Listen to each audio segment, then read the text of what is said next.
Hello बच्चों, चलिए प्रश्न को देखते हैं।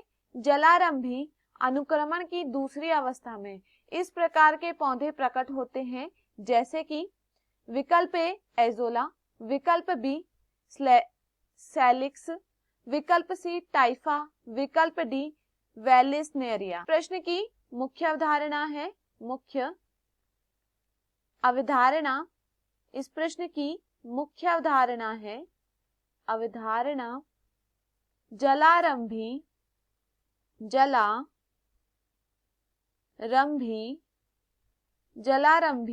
अनुक्रमण। देखिए अगर बात की जाए जलारंभी अनुक्रमण के विषय में कि क्या होते हैं, तो देखिए जलारंभी अनुक्रमण जो होते हैं इसकी 6 अवस्थाएं होती हैं। वो 6 अवस्थाएं होती हैं। प्रथम अवस्था, द्वितीय अवस्था, तृतीय अवस्था, चतुर्थ अवस्था, पंचम अवस्था एवं षष्ठ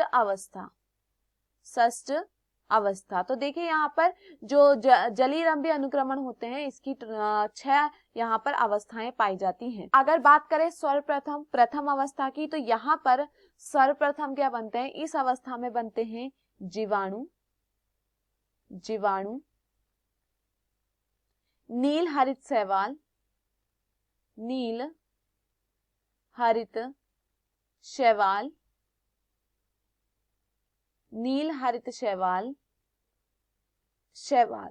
यह कब बनते हैं, यह प्रथम अवस्था में बनते हैं। द्वितीय अवस्था में देखिए क्या बनते हैं, द्वितीय अवस्था में बनते हैं हाइड्रिला,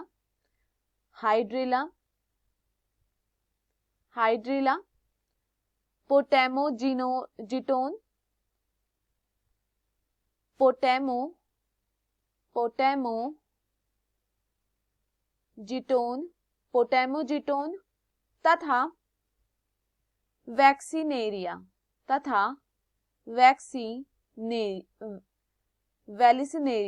वेलिसनेरिया। यह किस में बनते हैं, यह द्वितीय अवस्था में बनते हैं।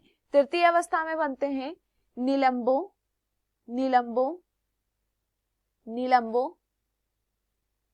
ट्रैपा, एजोला, निम्फिया एवं वॉल्फिया। यह कब बनते हैं, यह बनते हैं यहाँ पर तृतीय अवस्था में। तथा इसके बाद आती है चतुर्थ अवस्था में बनते हैं टाइफा, स्लेजिटेरिया,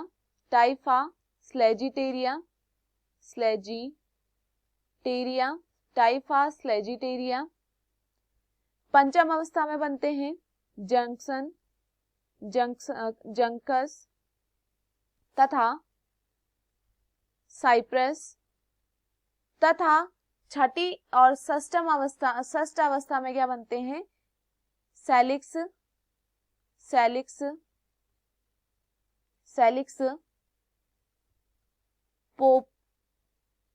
पॉपुलस एवं एल्मस। यह किस में बनते हैं, छठी अवस्था में बनते हैं। तो देखिए यहाँ पर हमें पता चल गया कि जलारंभी अनुक्रमण में क्या क्या बनते हैं। चलिए प्रश्न को देखते हैं।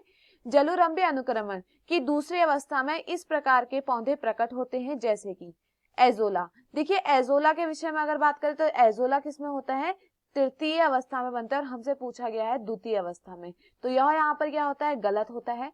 विकल्प बी सैलिक्स, तो देखिए सैलिक्स कौन सी अवस्था में बनता है, ये छठी अवस्था में, षष्ठ अवस्था में बनते हैं, तो यह भी यहाँ पर गलत होता है। विकल्प सी दिया गया है टाइफा।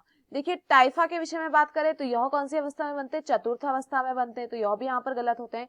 विकल्प डी वेलिसनेरिया यहाँ पर क्या होता है, सही होता है। तो दिए हुए विकल्पों में जो हमारा सही विकल्प होता है वो है विकल्प डी। मैं आशा करती हूँ आपको यह समझ में आया हो। धन्यवाद।